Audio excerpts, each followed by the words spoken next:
The thing about growing up Gen X is a lot of the first real things we learned about the world didn't come from school. They didn't come from the news, and they definitely didn't come from the adults in the room. They came from the radio.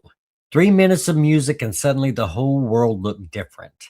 Tonight, we're going to talk about the songs that opened our eyes. Hello, fellow heathens. My name is Philbert. Welcome to the show.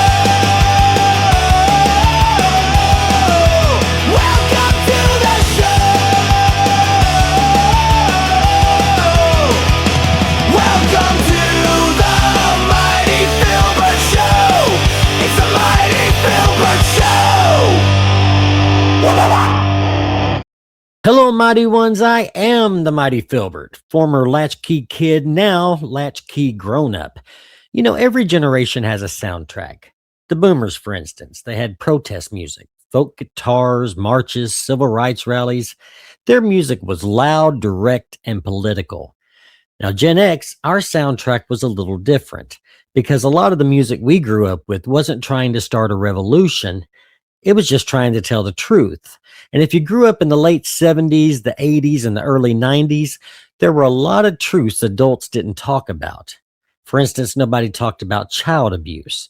Nobody talked about poverty or mental health. Nobody talked about bullying or broken homes or kids slipping through the cracks. The grown-ups mostly stuck to the script. Everything's fine. Don't worry about it. Kids shouldn't be thinking about those things. But then the radio would come on, and suddenly somebody was talking about those things. And for a lot of us, that was the first time we realized something very important.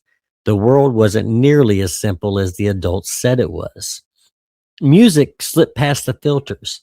A 3-minute song could sneak past parents, teachers, pastors, politicians, everybody, and land straight in the brain of a 14-year-old kid riding the bus to school. And when we started to notice those things, we couldn't really go back to not noticing, you know? And that's what this episode's about. I'm not necessarily talking about the biggest hits or even the best songs, but the songs that opened our eyes, that made Gen X aware that the world was bigger, messier, and sometimes darker than the adults around us were willing to admit. And we're going to start with the song from 1980 that tackled a subject people really didn't want to talk about at the time.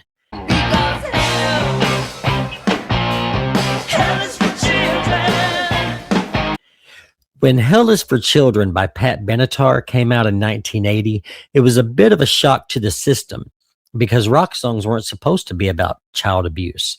They were supposed to be about love, rebellion, maybe a little heartbreak, but not about the darker things that happen behind closed doors in ordinary homes. But Pat Benatar had read some newspaper stories about abused children, and she decided that silence around the issue was part of the problem. So she recorded a song that didn't dance around it. It didn't hide behind metaphors. It said very plainly that some children grew up in environments that felt like hell. And for a lot of Gen X kids hearing that song on the radio, it was probably the first time anyone had even hinted that something like that might be happening in the world.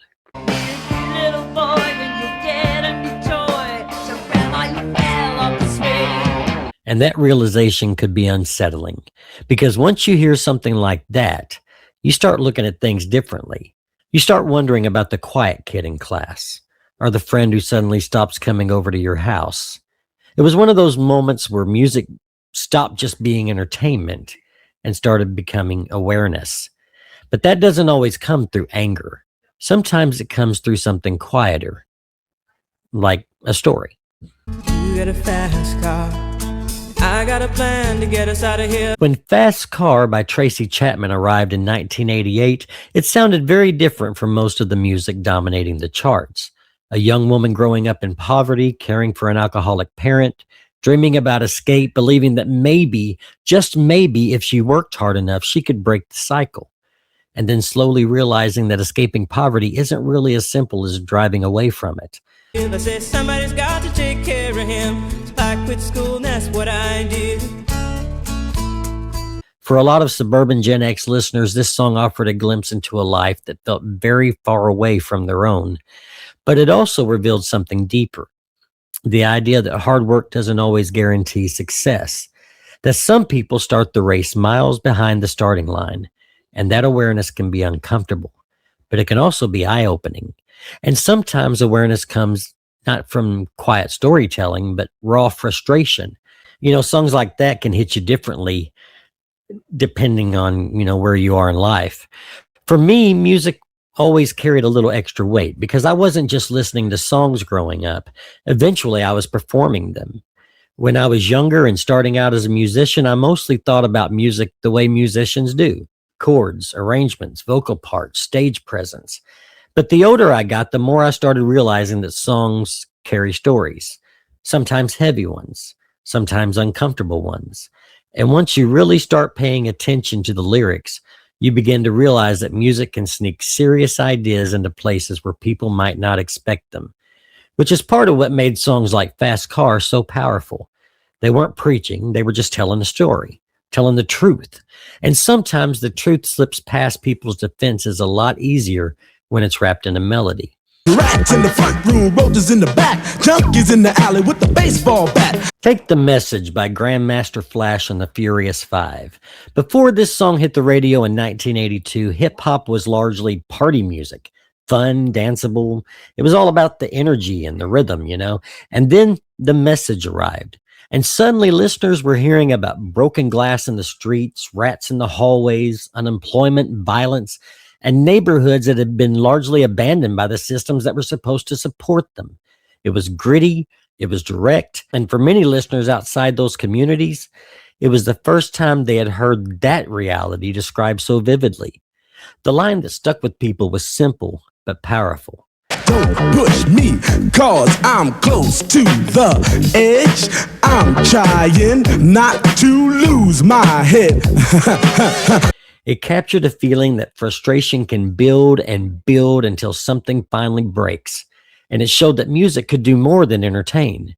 It could report, reveal, and challenge the comfortable narratives people preferred to believe. And this wasn't always about exposing injustice.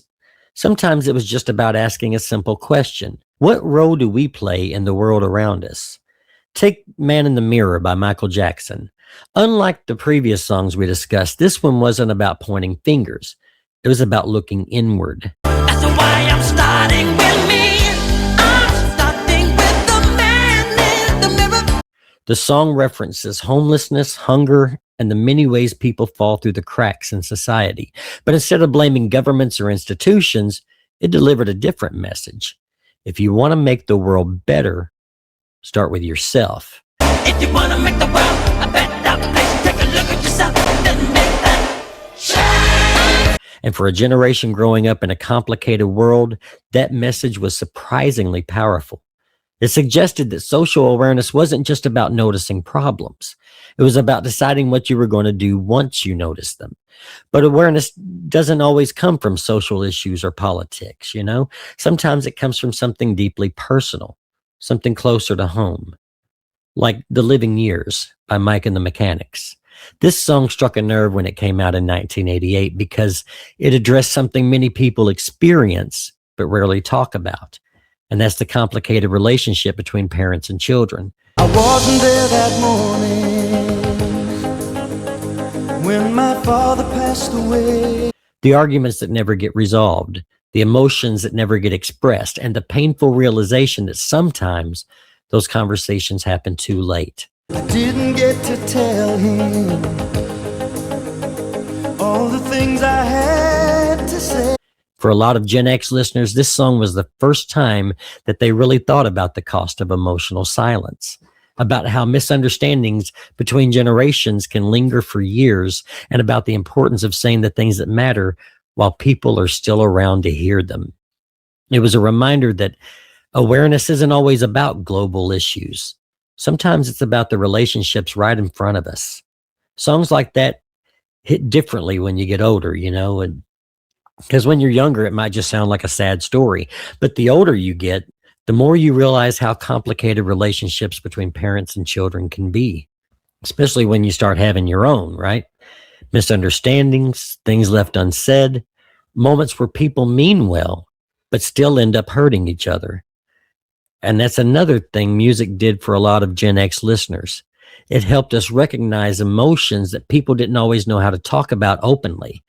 Remember the song, I'll Have to Say I Love You in a Song by Jim Croce. That's a good example, right?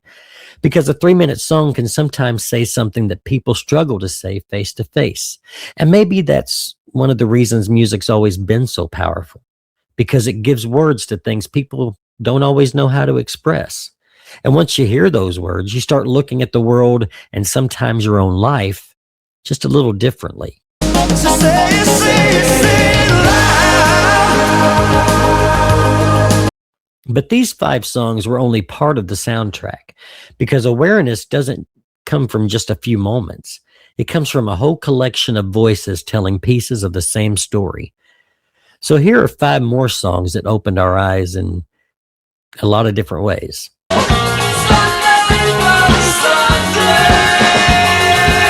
Sunday, Bloody Sunday by U2. This song introduced many listeners to the violence of the Northern Ireland conflict, known as the Troubles. For people outside Ireland, it was often the first time they realized how complicated and painful that conflict really was. And then more than a decade later, the Cranberries released Zombie,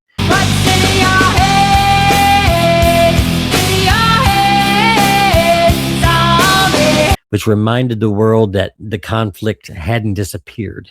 Its raw emotion captured the exhaustion and grief that comes from living with violence for generations.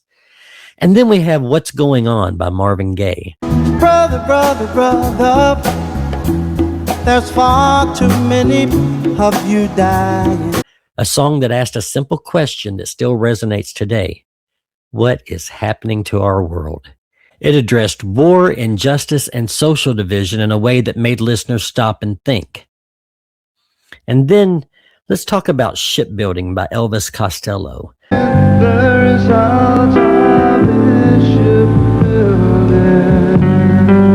haunting reflection on the strange moral contradiction of war, creating jobs for communities that build ships used in the same war. It forced listeners to wrestle with the uncomfortable idea that prosperity and destruction can sometimes be linked. And then we have Jeremy by Pearl Jam.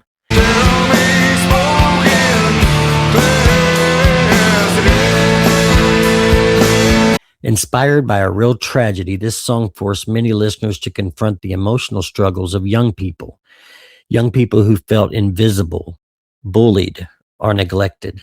It was a stark reminder that pain can exist in places adults often overlook. Now, when you look back at these songs, it's easy to forget how unusual they were at the time. Because today we live in a world where information is everywhere. You know, you can open your phone and instantly read about war or poverty, inequality, mental health, anything. But Gen X grew up before all of that. You know, we didn't have the internet or social media. We grew up before podcasts and documentaries that were just sitting there waiting for you whenever you wanted them. Back then, sometimes the first place you heard the truth about the world was on the radio. 3 minutes of music. That's all it took. 3 minutes for someone to tell a story about a kid who wasn't safe at home. 3 minutes for someone to show you what poverty actually looked like. 3 minutes for someone to describe a neighborhood falling apart or a young person pushed so far they break. And if you were paying attention, these songs probably changed you a little. Because once you realize the world isn't as simple as you were told it was, you start asking questions. You start wondering why things are the way they are. You start looking a little more closely at the systems and institutions that are supposed to be holding everything together.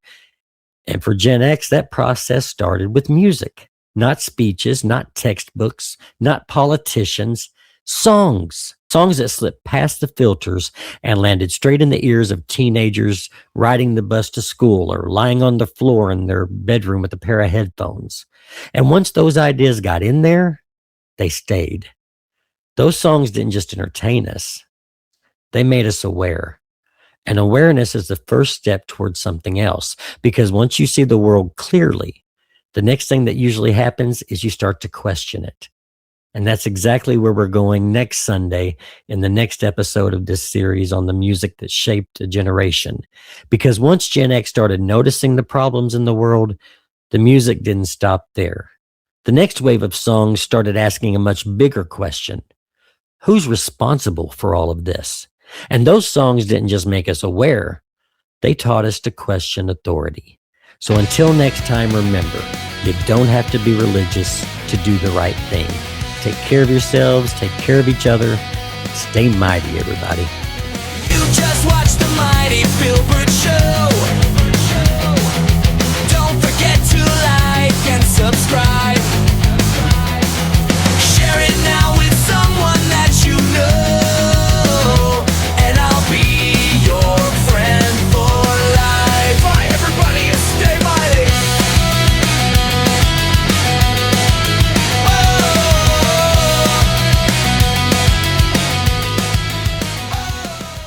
This is an Okie Doke production.